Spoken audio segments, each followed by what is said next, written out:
Do you suck at geography?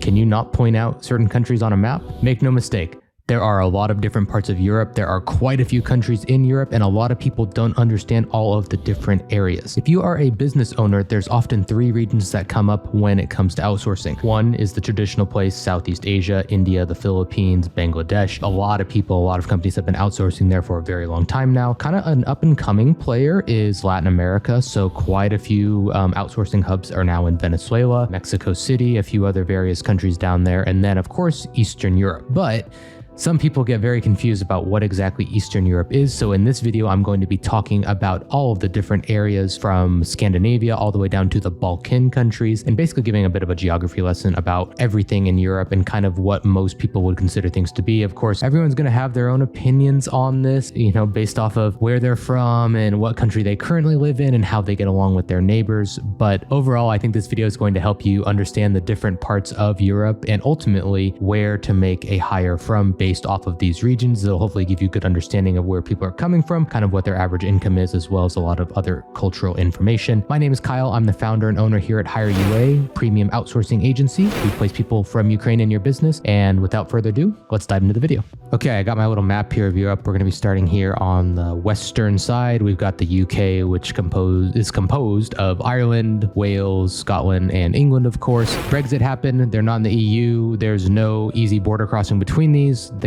People in those countries would not consider themselves to be European. They would say, I'm British, or I'm Scottish, I'm Irish, I'm Welsh. That's pretty self-explanatory. As we go over here, we've got basically France, Spain, Portugal, and then you've got Italy, and then you've got some of the islands in here as well. You've got Sicily down here. Most of these places could be classified as Western European and probably as like Med countries. So Mediterranean, meaning they eat a lot of fresh seafood, they eat a lot of fresh vegetables and fruit. Maybe they take siestas often. And that's, obviously I'm stereotyping everything here, just to be clear, but that's what most people would probably consider that to be. These are Med countries, but it's important to note, if you go up here, Belgium, Netherlands, Luxembourg, like around here, they're French-speaking populations here in Belgium. Like these villages out here, like they're going to be speaking a lot of French and a lot of like famous, I'm an avid cyclist, so many races are in this area, some of the most famous races. And yeah, they will crisscross between all these countries here. Basically, what I'm saying is that there is a world of difference between someone who lives up here in France and someone who lives down here in the French Riviera. Like that's honestly the difference between those two is like someone who lives in New York and someone who lives in Iowa. Huge difference between mindset, culture, everything in those parts. As we get a little bit to the east here, Belgium, Netherlands, Germany, we start to consider those to be kind of more Germanic areas. So Dutch, and then of course Switzerland, Swiss German. So these are kind of more Germanic countries, and these would be what people would classify as like Western Europe in most cases. So you think like really well-built countries, efficient trains, smooth, clean, good highways, the Autobahn, everything like that. I forgot to put Austria in that. Definitely that would be considered a more Western European country as far as development. If you go north, of course, most of Scandinavia, which is Denmark, Norway, Sweden, and Finland, and maybe you'd classify Iceland in there, probably not. All very developed countries, all very expensive, and all extremely high tax rates as well. Like basically, they have socialism light, we'll just say. So a lot of these countries, very well developed, very westernized, and you're not going to be like outsourcing to these regions. So everything that I've talked about so far, like we've got this line here. If you go up to the north with Finland, here's your line. Like you're not going to be outsourcing to a country up here, and you're not going to outsource to a country probably on this German border. And then you're not going to outsource to Austria probably, and probably not Italy. All this part on this line, basically pretty well developed. Anyone in those countries that speaks the language can go get a job. So it's highly unlikely you would actually outsource someone from that area. Now, here's where it gets a little bit interesting. And I know some people are going to be so upset at this video, the way I classify this. So keep in mind, I'm classifying this as a way of explaining to people who are not European. And I am an American, and yes, there's a lot of Americans out there who could not pinpoint any of these countries on a map. So I'm making it as simple as possible. Please don't be too offended if I say, if I group 2 countries together and you guys happen to hate each other. So Prague in Czech Republic here. I spent a few years living there. It's a great place. That would be Central Eastern Europe as far as where it is on a map, as well as how the people are. So it's more developed than if we go out here to say Belarus or we go out here to Ukraine, but it's not as developed as probably these countries over here. So it's kind of a good middle ground, like Central Eastern Europe. And I would put Poland, I'd put Slovakia, and I'd put Hungary all in the same category as that. So these are all European Union countries that are more to the west, and they're really smack dab in the center of Europe. They're pretty well developed.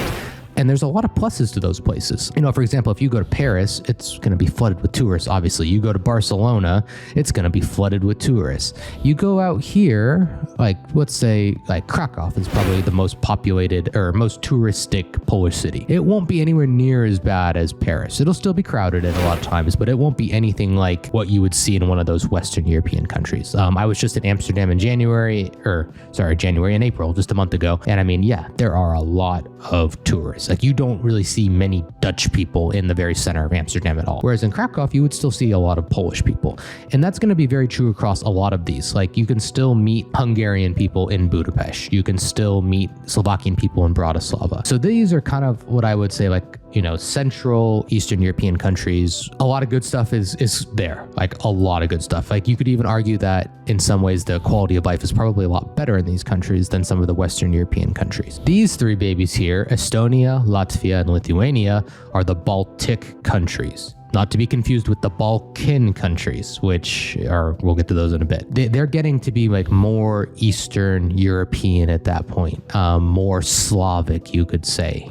Obviously, if we zoom out on the map, this is what it's kind of looking like. These three countries seem to share quite a bit in common. And of course, they border, Russia, they border Belarus, and they were the first ones that broke away when the Soviet Union fell in 1991. Definitely more, I don't want to say ties to that area, but certainly, you don't just remove everything about a country that was so kind of intergrained with each other over such a long period of time. And I'm trying to be diplomatic when I say this, but certainly these places are all extremely developed. They've been in the EU for a long time. I believe most of them are on the euro, if I'm not mistaken. So the smaller countries, like these Baltic countries, have been kind of, as they've joined the EU, they've had to go to the euro. Maybe they're not quite big enough for their own currency, whereas Poland, Czech Republic, Hungary all have their own separate currency. Differences, honestly, I've been to Vilnius, absolutely beautiful city, but I think these three countries tend to have quite a bit in common. They were all very much opposed to being connected to Russia with the Soviet Union, some of the biggest outbreaks of rebels, and kind of ultimately the first ones to break off. So they're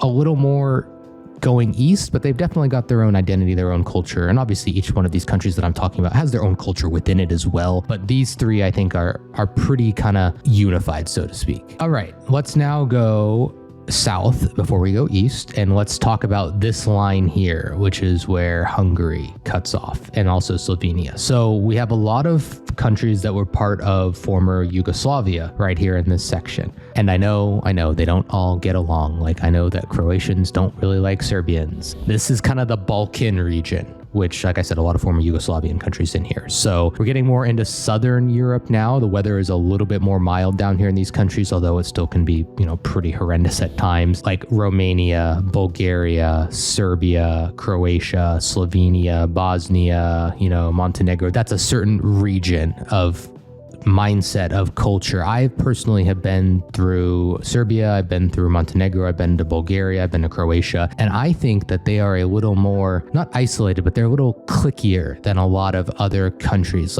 For example, in Serbia, if you don't know somebody, they're really, really friendly once you get to know them, but if you go out to a club in Serbia or Bulgaria, unless you know somebody, people will just ignore you. They go out with their friends as part of a tribe. They're a little bit wary of outsiders, but if you make a friend or you're welcome in and they think that you're cool, then you can really, they're very, very warm people, but you have to get past that gap. And of course, just briefly talk about Selo Olive, which is my Croatian olive oil company, and that comes from this little area called Zadar. So yeah, I have a lot of kind of personal connections with business to that region as well. And then of course you've got Albania. I've never really been there, so I can't really comment too much on that, to be honest. You've got Greece, which would be considered more of a Mediterranean country, to be honest.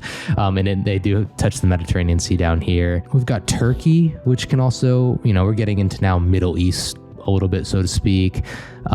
Turkey obviously is a huge place. There's a lot of different areas that are going to be vastly different there. Istanbul is kind of a big melting pot for everybody. And then of course you've got all the way out here, you've got Georgia, which I believe is trying to join the EU and might be quite close actually. You've got Azerbaijan, like Baku hosts a Formula One race every year that they called the European Grand Prix for the first couple of years since it started in 2016.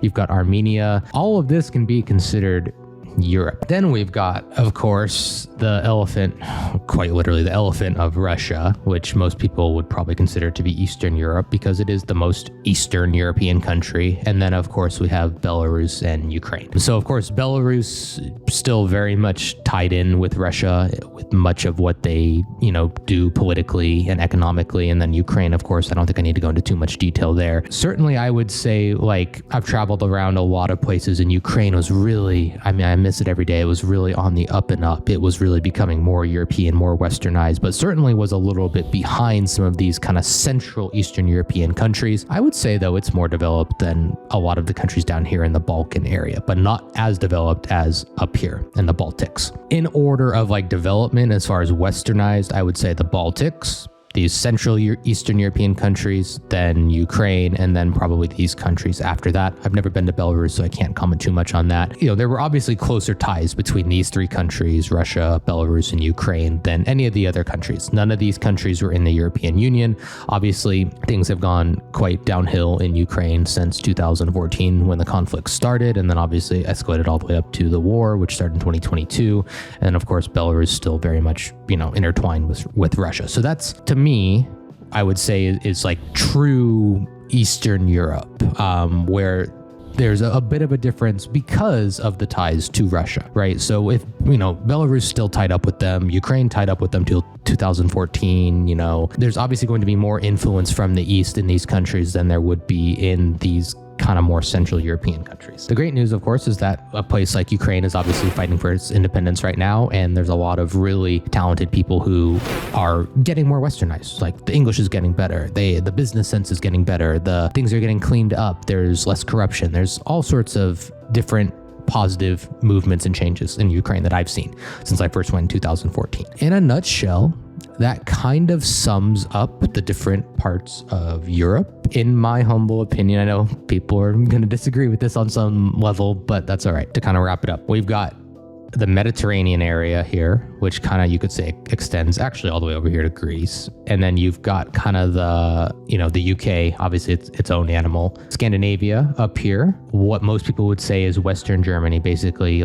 this area, including Vienna. Then you've got Central Eastern Europe, kind of these four countries. You've got the Baltics up here. You've got what is more Eastern Europe, but trying to break away from it in the case of Ukraine. And then you've got, of course, the Southern Balkan area, which is right here. And then you've got the, heading towards Middle East. I don't really have a good word to describe these, but European. So I hope this was helpful. To sum all of that up, basically, you are probably not going to outsource any work to someone in Germany. There's lots of obviously German companies. There's lots of Swiss companies, Italian companies, French companies. They've got their own workforces. They're got plenty of people. They're not necessarily looking for a job overseas. And then as you go further east, there's really good jobs in those Central Eastern European countries and those Baltic countries. Someone in Lithuania has a good opportunity somewhere in the EU. Same with someone from Poland. So while there are people available that you may want to consider outsourcing to, their salaries are good. The minimum salaries are relatively fair. You can still have a relatively good life under them. And then as you get to Eastern Europe, obviously Ukraine, huge outsourcing hub, a huge potential of good talent that is looking to work abroad right now, given the situation. And then of course, if you go down to the Balkan areas, Serbia, Croatia, Bosnia, Romania, lots of good outsourcing there. I would say that general region is not as developed as most of Europe. Kind of looking at that map, draw the line at Germany, Austria, anything east, there's some potential to be outsourcing there. And of course, the further east you go, the more likely it's going to be. And you can pretty much follow that map and you can see what your possibilities are. I hope you enjoyed this video, a little bit off topic, but I hope it was interesting and gave you some good insight into Europe and the different countries within it and the different kind of hubs and zones within Europe itself. I know I've probably pissed off some Europeans who disagree with the way I've classified things and lumped them together. Understand, of course, that every country is unique in its own way, just like, all 50 states in the US are going to have little quirks and little things that are different about them. I recognize that you cannot just throw a blanket over entire countries and classify them, but for the sake of brevity in this video, I have made some stereotypes and grouped some people together to give a better understanding to our Western clients. That being said, if you are looking to hire from Ukraine, which in my opinion is one of the best places to do so, go to hire-ua.com, book a call with our sales team, and we'll be happy to sort you out. Lots of good people who are extremely talented right now, looking for some good opportunities to work online, work in the Western world. Make sure you subscribe to the channel for more outsourcing, systems, and hiring content. My name is Kyle, and I will see you in the next video.